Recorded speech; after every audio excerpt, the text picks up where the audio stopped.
এবারের বিশ্বকাপে সুপার 8-এর পথে বাংলাদেশের চিরপ্রতিদ্বন্দ্বী ছিল শ্রীলঙ্কা। গ্রুপ পর্বে 2 ম্যাচ হারলেও শেষ 2 ম্যাচে জিতে সুপার 8-এ যাবার রাস্তা খোলা ছিল তাদের সামনে।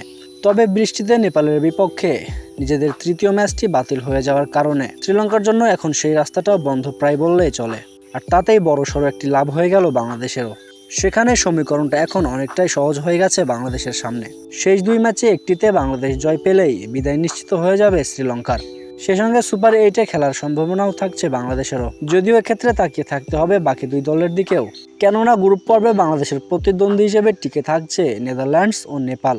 কারণ দুটি দলেরই 2টি করে ম্যাচ বাকি রয়েছে এখনও, যদিও পয়েন্ট টেবিলের হিসেবে এই 2 দলের থেকেই এগিয়ে আছে বাংলাদেশ। তাছাড়া নেদারল্যান্ডস ও নেপালের থেকে বাংলাদেশের সমীকরণটা কিছুটা হলেও সহজ, কেননা শেষ 2 ম্যাচে নেদারল্যান্ডসের খেলতে হবে বাংলাদেশ ও শ্রীলঙ্কার বিপক্ষে, অন্যদিকে নেপালকে খেলতে হবে বাংলাদেশ ও দক্ষিণ আফ্রিকার বিপক্ষে। নেপালের জন্য নিশ্চয়ই সহজ কথা নয় পরের 2 ম্যাচ জেতা। তাছাড়া শেষ 2 ম্যাচ জিতলেও বাকিদের ওপর তাকিয়ে থাকতে হবে নেপালকে। সেক্ষেত্রে বাংলাদেশের সুপার 8-এর পথটা সবচেয়ে বড় বাধা নেদারল্যান্ডস, যাদের বিপক্ষে আগামীকালই মাঠে নামবে বাংলাদেশ। এই ম্যাচটা তাই একরকম নকআউট বললেও ভুল হবে না, যেখানে জয় পেলেই নিশ্চিতভাবেই এক পা দেওয়া হয়ে যাবে বাংলাদেশের সুপার 8-এ। সমান 2 ম্যাচ খেলে ডাচদের চেয়ে রান রেটে এগিয়ে আছে বাংলাদেশ, আর তাই ডাচদের বিপক্ষে জয় পেলে একরকম নিশ্চিতই হয়ে যাবে বাংলাদেশের সুপার 8।